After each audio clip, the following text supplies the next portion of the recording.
Salam, selamat pagi. Dosen penguji bagi guru tertentu piloting 2 tahun 2024. Perkenalkan, saya mahasiswa PPG bagi guru tertentu tahap 2 2024 di LPTK Universitas Wiralodra Indramayu, Jawa Barat. Dengan nomor induk mahasiswa 86010101559.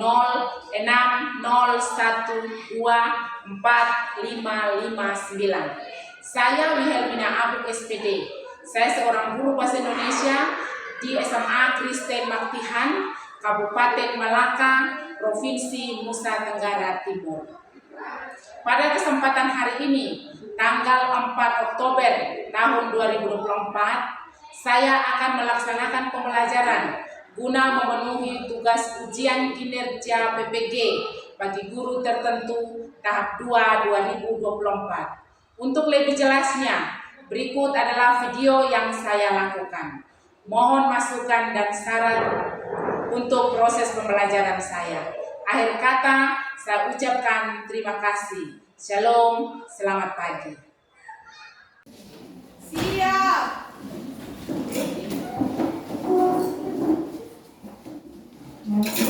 Hormat. Shalom. Selamat pagi semua, silakan duduk. Terima kasih. Apa kabar hari ini? Baik. Semua sehat-sehat? Sehat. Jadi baik, sebelum kita mulai dengan pembelajaran kita hari ini, satu orang pimpin doa untuk kita mulai dengan pembelajaran kita. Silakan. Baik, Ibu absen dulu. Ya. Maria Rosmita Bere. Ada Ibu. Semua hadir? Hadir. Jadi baik, sebelum kita mulai dengan pembelajaran, semua berdiri dulu. Masih semangat toh? Masih. Masih semangat. Coba kita tepuk semangat. Say yes. Ma yes. Nga yes. Semangat yes. Siapa kita? SMA Kristen. SMA Kristen. Tetap semangat. Insan SMA Kristen. Loyalitas profesional luar biasa. Oke, terima kasih. Jangan duduk dulu. Ibu ada satu pantun untuk kalian. Ada timur, ada barat. Cakep. Ada selatan, ada juga utara. Cakep. Selamat pagi kuucapkan untukmu anak-anakku semua. Selamat pagi, Bu. Silakan duduk. Terima kasih, Bu. Jadi baik, pembelajaran kita hari ini mempresentasikan laporan hasil observasi dengan beruntut dan menggunakan intonasi yang tepat. Tujuan dari materi hari ini adalah mempresentasikan laporan hasil observasi dengan beruntut dan menggunakan intonasi yang tepat. Jadi baik, pertanyaan pemantik, toko-toko di kota kita tutup ketika kita tetap buka toko kita. Kata-kata yang berbelit lidah, coba kalian menyebutnya dengan cepat. Coba sama-sama, 1, 2, 3. Toko-toko di kota kita tutup ketika kita tetap buka toko kita. Coba lebih cepat lagi. Toko-toko di kota kita tutup ketika kita tetap buka toko kita. Ada yang selalu menyebutkan? Iya. Semua jujur. Jadi baik, ini semacam pertanyaan pemantik. Toko-toko di kota kita tutup ketika kita tetap buka toko kita. Jadi pernahkah kalian merasa di saat orang lain berhenti, kita justru mulai melakukan sesuatu yang benar? Misalnya, toko di kota kita tutup, tetapi tiba-tiba kalian mau buka toko dan justru menarik banyak pelanggan. Jadi kita membagi dalam 2 skenario. Skenario yang pertama, ini bagian ini skenario 1. Yang bagian sini skenario 2. Coba kalian perhatikan di situ. Yang skenario 1 ya, kamu terlambat ke sebuah pasar besar dan pada saat kamu sampai semua toko sudah tutup. Tetapi kamu membawa produk baru dan orang tiba-tiba tertarik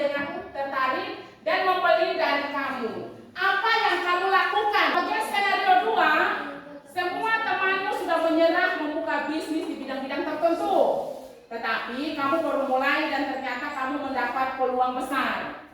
Bagaimana perasaanmu? Jadi silakan berdiskusi dengan teman-teman. Skenario 1 maupun skenario 2 silakan berdiskusi. Ibu beri waktu 2 menit. Coba kelompok ini. Kami akan tetap menjual produk kami walaupun toko-toko di pasar sudah tutup karena kami sudah terlanjur membawa produk-produk kami ke pasar tersebut. Wow, ini bagus sekali. Mari kita teruskan. Skenario yang kedua. Merasa senang atau bahagia karena usaha yang saya buat bisa berhasil dan berkat kerja keras yang selama ini saya lakukan bisa membuahkan hasil dan yang memuaskan dan membanggakan. Wow, ini bagus sekali. Mari kita teruskan. Jadi baik. Di dalam hidup itu terkadang kesempatan itu datang justru saat yang lain menyerah atau menutup pintu. Seperti toko kita yang dibuka dan ketika yang lain menutup. Peluang itu selalu ada bagi mereka yang memulai pada saat yang tepat. Bagaimana kalian dapat memanfaatkan momen itu dan tidak takut memulai sesuatu yang baru. Bahkan saat situasi yang tampak tidak mendukung. Itu adalah sebuah pertanyaan momen itu untuk berbelit lidah. Supaya saat kalian menyampaikan presentasi di depan itu menggunakan intonasi benar. Cara pengucapannya tidak boleh salah. Jadi baik, sekarang kita sudah dalam bentuk kelompok memang. Nanti sebentar Ibu akan bagi infografik yang berjudul Kunang-kunang yang perlahan menghilang. Setelah kalian membaca ini, di dalam kelompok itu kalian membuat dalam tiga paragraf. Jadi paragraf yang pertama itu adalah deskripsi umum, dan paragraf yang kedua itu adalah deskripsi bagian, dan yang ketiga itu adalah deskripsi manfaat. Jadi sekarang Ibu bagikan yang infografik ini. Silakan baca itu dan buat dalam 3 paragraf. Silakan kerja.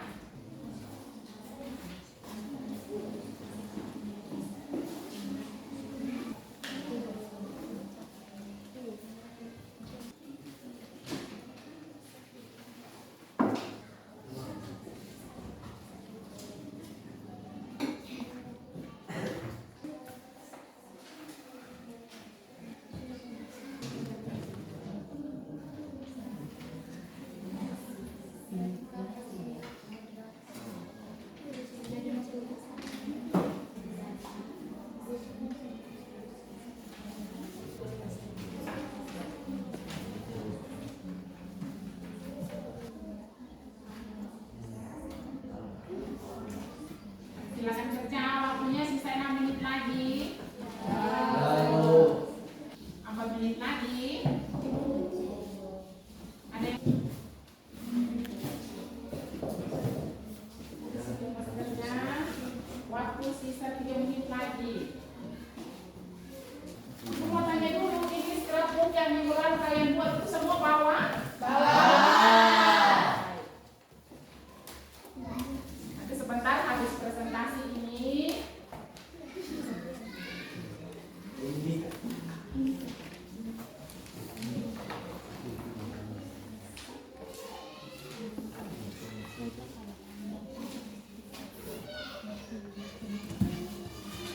Jadi baik, semua sudah selesai?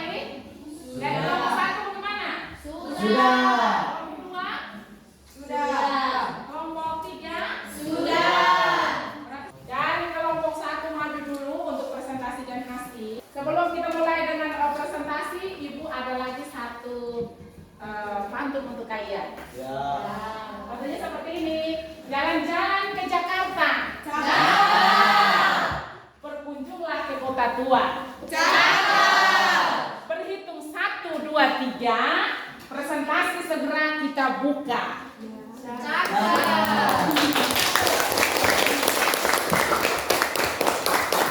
Waktu kita berikan kepada kelompok 1. Tak kenal maka tak sayang, maka perkenalkan kelompok presentasi kami yang beranggota. Perkenalkan, nama saya Adelvina Novelegi, saya sebagai moderator. Perkenalkan, nama saya April Hanahat, saya sebagai pemateri. Baik, selamat pagi semuanya. Kami di sini untuk mempresentasikan hasil diskusi kelompok kami, yaitu tentang kunang-kunang yang perlahan menghilang. Waktu dan kesempatan saya berikan kepada pemateri.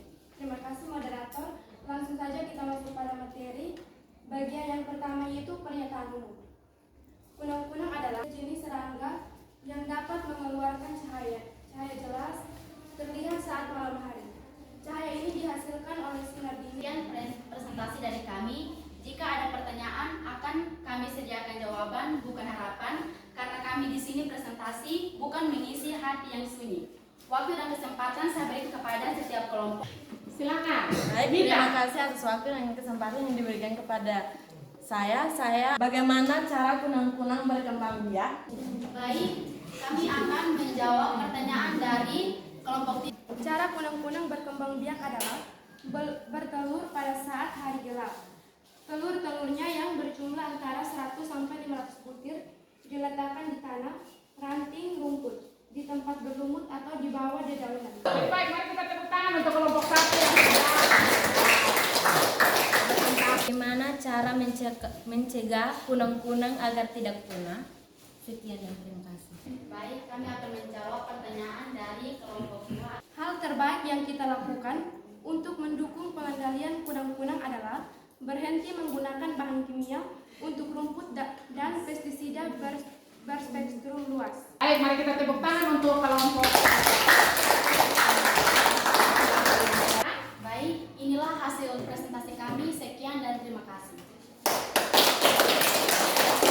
Kita berikan kepada kelompok 2 untuk membaca. Selamat pagi untuk kita semua. Selamat pagi. Terima kasih atas waktu dan kesempatan yang telah diberikan kepada kami. Kami kelompok 2 di sini akan bisa berdiskusi kami. Perkenalkan, nama lengkap saya Miliana Leki dan teman saya. Perkenalkan, nama saya Fitriana sebagai pembaca. Dan selanjutnya saya berikan kepada pemateri untuk menyampaikan hasil diskusi kami. Waktu dan kesempatan saya berikan kepada pemateri. Baik, di sini kita langsung masuk pada bagian pertama, yaitu tentang kunang-kunang yang perlahan menghilang. Di sini kita langsung masuk pada bagian pertama, yaitu tentang kunang-kunang yang perlahan menghilang. 1. Pernyataan umum. Kunang-kunang adalah sejenis serangga yang dapat mengeluarkan cahaya jelas terlihat saat malam hari. Cahaya ini dihasilkan oleh sinar dingin yang tidak mengandung ultraviolet maupun sinar inframerah. Kami akan membuka sesi pertanyaan bagi setiap kelompok. Kami berikan waktu untuk bertanya. Apa penyebab kunang-kunang yang perlahan menghilang? Baik, kami akan menjawab pertanyaan dari kelompok 1. Degradasi dan hilangnya habitat, polusi cahaya, penggunaan pestisida, kualitas air yang buruk, pengumpulan berlebihan. Oke, baik. Terima kasih kepada kelompok yang menjawab pertanyaan ini. Mari kita tepuk tangan untuk kelompok 2. Mengapa cahaya kunang-kunang hanya muncul pada malam hari? Baik, kami akan menjawab pertanyaan dari kelompok 3 atas. Kebanyakan kunang-kunang menghasilkan cahaya dalam semburan pendek dan berirama untuk menarik pasangan. Terima kasih. Baik, kita tepuk tangan untuk kelompok 2 yang telah menjawab. Baik, kesempatan berikut kita berikan kepada kelompok 3. Shalom, selamat pagi dan salam sejahtera untuk kita semua. Shalom. Pada pagi hari ini, kami dari kelompok 3 ingin mempresentasikan hasil dari diskusi kami. Sebelum itu, izinkanlah kami semua untuk memperkenalkan diri kami masing-masing karena ada pepatah pernah berkata, tak kenal maka tak. Nama saya Tiara Marcelia Serat, saya selaku moderator. Perkenalkan, nama lengkap saya Nurdin Sletahap sebagai pemateri. Baik, sekarang kami akan mempresentasikan hasil dari diskusi kami. Kunang-kunang perlahan menghilang. Deskripsi umum atau pernyataan umum. Kunang-kunang adalah serangga kecil yang memancarkan cahaya di malam hari yang telah menjadi bagian integral dari ekosistem dan budaya manusia selama berabad-abad. Cahaya mereka yang menawan telah menginspirasi di berbagai legenda seperti puisi dan lagu-lagu. Dan kehadiran mereka di malam hari telah menjadi tanda deskripsi bagian penurunan populasi kunang-kunang tidak hanya terlihat dalam jumlah individu yang mulai berkurang, tapi juga perubahan perilaku. Deskripsi manfaat Kunang-kunang sering mengeluarkan cahaya di malam hari. Cahayanya yang terang dan lembut dapat menarik para wisatawan dari berbagai daerah. Oke, baik, kita berikan tepuk tangan untuk kelompok.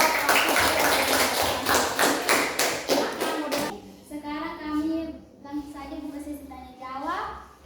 Jika teman-teman dari kelompok lain, Baik, kami dari kelompok 1 ingin bertanya, apa penyebab kunang-kunang yang perlahan menghilang?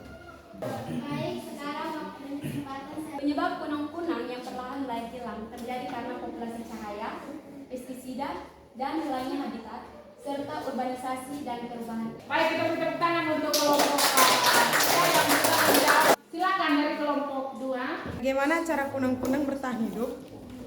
Bagaimana Cara bertahan hidup dari kunang-kunang yaitu kunang-kunang bertahan hidup dengan cara makan dan berkembang biak. Kunang-kunang bertahan hidup dengan mengeluarkan cahaya sebagai bentuk berkomunikasi kepada sesama jenis atau lawan jenis. Oke, baik, kita berikan tepuk tangan untuk kelompok yang telah menjawab pertanyaan. sekian dan terima kasih. Oke, baik, mari kita tepuk tangan untuk kelompok 3. Silakan. Oke, jadi baik, terima kasih banyak kepada ketiga kelompok. Kalian sudah mempresentasikan hasil dengan baik. Semua tampil tadi dengan rasa percaya diri. Kalian sudah melakukan pekerjaan hari ini dengan baik. Terus secara umum, intonasi yang kamu gunakan tadi itu semua sudah bagus, sudah bervariasi dan baik. Terutama ketika kalian memberikan penekanan pada poin-poin yang penting. Ini membantu teman-teman yang lain untuk memahami mana yang perlu diperhatikan. Namun, ada beberapa yang perlu diperhatikan. Misalnya, di bagian mana kalian harus berbicara cepat dan di bagian mana yang kalian harus berbicara pelan. Tapi secara umum kalian sudah tampil dengan bagus dan menggunakan intonasi yang bagus. Jadi baik, kita masuk pada materi. Yang pertama itu adalah pengertian dari observasi atau pengertian dari laporan hasil observasi atau biasa kita sebut dengan LHO. Jadi baik, teks yang berisi penjabaran tentang sesuatu yang diamati secara objektif. Bagian kedua adalah langkah-langkah mempresentasikan LHO dengan runtut. Jadi yang pertama itu bagian pendahuluan. Jadi di bagian pendahuluan ini dijelaskan secara singkat latar belakang, tujuan observasi, dan objek yang diamati. Misalnya, mengapa pengamatan itu dilakukan? Itu di bagian pendahuluan. Terus yang kedua itu, apa yang diharapkan dari observasi itu? Itu di bagian pendahuluan. Terus bagian yang berikut di bagian metode observasi. Jadi di bagian metode observasi ini apa saja di situ? Jelaskan cara atau teknik pengumpulan data selama observasi dilakukan. Jadi hal ini bisa berupa metode pengamatan langsung, wawancara, survei, atau dokumentasi. Minggu lalu yang kalian buat untuk scrapbook hari ini. Nanti sebentar itu kalian maju untuk presentasikan kalian punya scrapbook itu. Nanti teman-teman yang lain itu memberikan penilaian lewat instrumen yang nanti ibu bagikan sebentar. Langkah yang berikut itu bagian hasil observasi. Yang berikut itu adalah analisis dan pembahasan. Jelaskan makna dari hasil observasi, hubungkan dengan teori, konsep atau tujuan yang telah ditetapkan sebelumnya. Jadi misalnya, apakah temuan observasi sesuai dengan ekspektasi? Terus langkah yang berikut itu adalah bagian terakhir, yaitu kesimpulan. Itu ringkasan hasil observasi dan sampaikan kesimpulan jelas. Jadi sebutkan rekomendasi jika diperlukan baik untuk penelitian atau observasi yang lebih lanjut. Kita masuk pada bagian ketiga, penggunaan intonasi yang tepat. Yang pertama itu kita tahu dulu dia pengertian dari intonasi itu. Jadi intonasi itu adalah variasi nada. Variasi nada. Rendah suara ketika kita berbicara.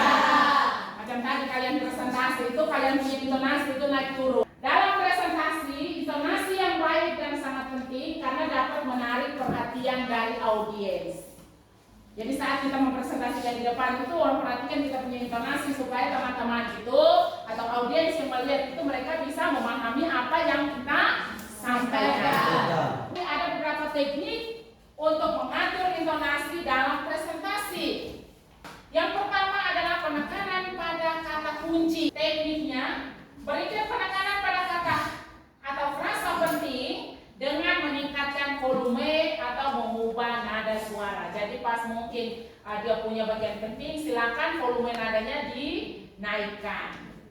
Jadi dikasih pemodelan kalimat biasa, misalnya kata inovasi adalah kata kunci keberhasilan perusahaan dengan penekanan kata kunci tadi, misalnya inovasi tadi, menunjukkan betapa pentingnya kata inovasi. Itu adalah penekanan pada kata kunci. Yang kedua adalah variasi nada untuk menghindari monoton. Jadi dia punya tekniknya itu adalah menghindari berbicara dengan nada yang datar sepanjang presentasi itu berlangsung. Jadi gunakan variasi nada untuk menarik perhatian dari audiens atau teman-teman yang mendengar kita punya hasil presentasi. Terus yang bagian yang ketiga adalah peningkatan intonasi untuk pertanyaan retorik. Pertanyaan retorik itu adalah pertanyaan yang tidak perlu dijawab. Tekniknya, naikkan intonasi di akhir kalimat saat mengajukan pertanyaan retorik untuk memancing perhatian atau membuat audiens itu dia berpikir. Yang pemodelannya, kalimat pertanyaan apakah sudah siap menghadapi tantangan? Apakah sudah siap menghadapi tantangan? Jadi ini tidak perlu untuk dijawab. Ini adalah pertanyaan retorik tadi. Dengan intonasi pertanyaan apa kita sudah siap menghadapi tantangan, intonasi naik pada kata siap, membuat pertanyaan menekankan pada pemikiran. Jadi bagian keempat itu adalah penurunan intonasi, pernyataan tegas. Tekniknya, gunakan intonasi menurun untuk menekankan kepastian dan ketegasan di akhir pernyataan penting. Penggunaan jeda untuk menekankan poin penting. Jadi dia punya tekniknya, berikan jeda singkat sebelum dan sesudah menyampaikan poin penting agar audiens itu bisa mencerna intonasi lebih baik. Pemodelannya kalimat biasa. Kita akan apa? Meningkatkan produktivitas tim dengan jeda. Kita akan meningkatkan produktivitas itu tim jeda singkat sebelum poin utama, memberikan waktu bagi audiens untuk memperhatikan dan memahami. Jadi bagian yang terakhir itu, coba bagian terakhir itu apa? Peningkatan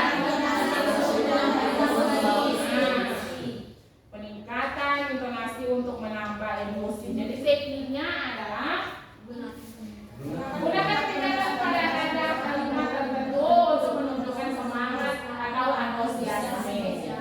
Jadi kalimat dia punya pemodelannya kalimat biasa, saya sangat bersemangat dengan proyek. Terus yang berikut lagi itu ada tips penting dalam mempresentasikan laporan hasil observasi. Sebelum kalian observasi tentang hasil yang sekarang ada di depan kalian, yaitu scrapbook itu. Baik, ada yang bisa memberikan kesimpulan? Silakan. Dengan menyusun laporan hasil observasi secara utuh dan menggunakan intonasi yang tepat, presentasi akan lebih menarik, mudah dipahami, dan berhasil menyampaikan informasi secara efektif. Oke, baik, mari kita tepuk tangan untuk Amel dulu.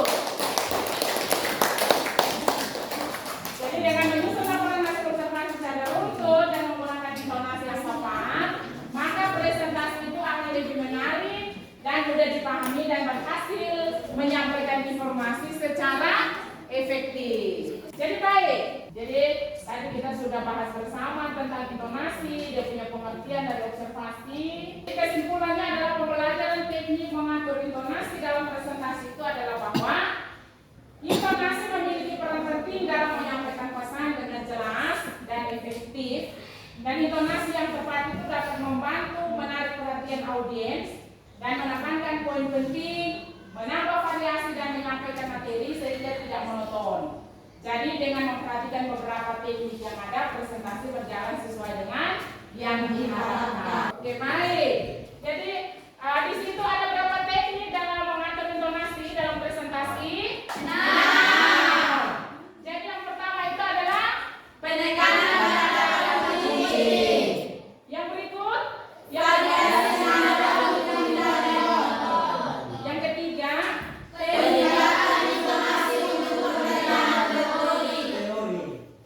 Yang keempat, penurunan intonasi untuk penerimaan teras. Dan yang kelima, penggunaan jeda untuk penekanan poin penting. Bagian keenam, peningkatan intonasi untuk penerimaan kunci. Beberapa hal yang perlu diperhatikan dalam presentasi.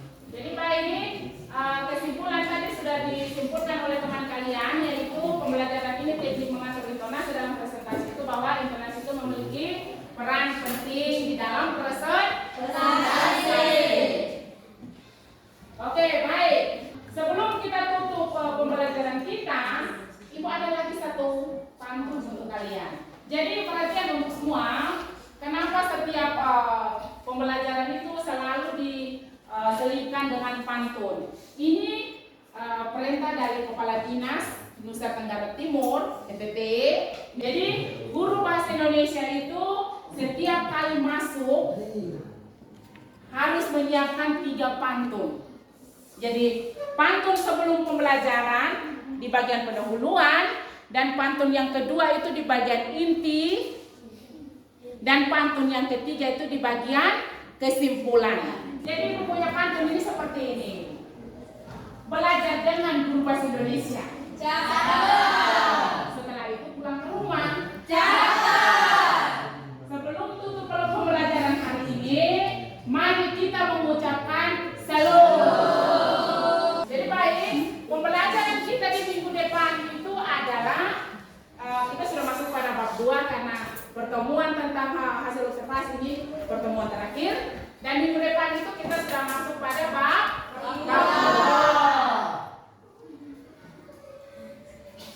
Jadi baik, ada lagi yang mau bertanya? Oke, semua berdiri dulu. Masih semangat toh ini? Mari kita tabung semangat.